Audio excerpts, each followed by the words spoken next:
Trail riding in the winter can be tricky if you don't have the proper tire. They kind of look like mountain bikes, but the tires are a lot bigger, and that allows for flotation across the snow.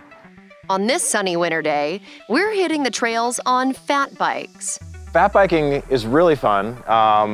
We do it on the snow, and so we'll be going up to Wonderland Snow Park and checking out the trails there. On the day that you're going to show up, you come over to our location here. We're at Lodge Camp Hotel here on the west side of town, right on Century Drive, right on the border of the forest, so easy access. The tour and shuttle company has a long history in Bend. I started guiding for Cog Wild a long time ago and getting to know the company when it was really small. And back then, the owner at the time was looking to move on and try other things, and I took the opportunity to jump in, and that was 2006, and we've been growing Cog Wild since then. They now have several guides who will show you a fun time out in nature.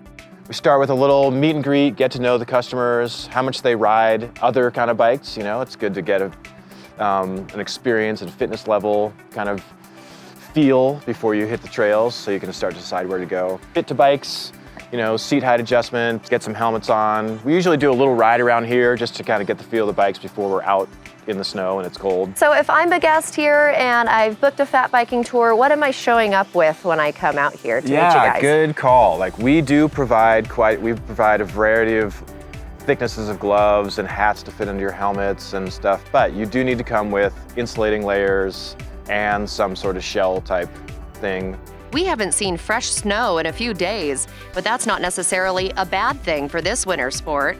You can ride in some pretty varied snow conditions. If it gets too deep, go skiing. Yeah, sure.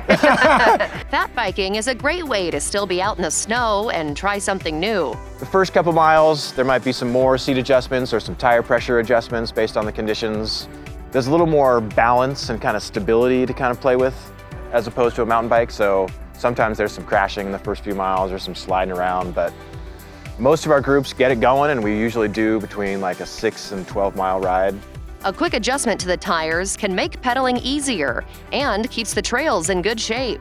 If you have a few inches of snow, you change the tire pressure a bit, just like you would on a Jeep on the sand kind of thing, where you might, if it's hard pack conditions, you might run 8 to 10 PSI. That's considered hard in the fat bike world. And then as the snow conditions change, we might lower our pressure all the way to 3 pounds. We're trying so hard to get traction that you actually want your tire to compress and like fold, and so it still grips the snow.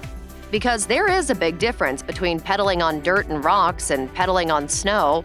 You have to be a little more consistent with your pedaling. You can't just hammer, because then you'll start to slip. Just like if you hammer down on your throttle in a car, you're not going to go anywhere on ice. Same thing, you have to be really smooth and consistent with your pedaling to get up to speed. There's a little more balance to it. There's a little more power needed to get up the hills and stuff. Our ride has some twists and turns, but not too many hills. You can explore around the area to find a trail that's right for your skill level. Where specifically are you able to fat bike in Central Oregon? You mentioned we're going to Wonderland. Is that the only place? Wonderland's great. It has fat bike specific trails. They actually have a grooming operation up there. There's 2 loops. One's actually called 3 PSI, because that's like a recommendation for how low you should go in those conditions. The outer loop is 6 miles, 3 PSI is 2. Other places that we go, a really popular one is we go to Skyliner Snow Park, up Skyliner Road, and right out to Tumalo Falls.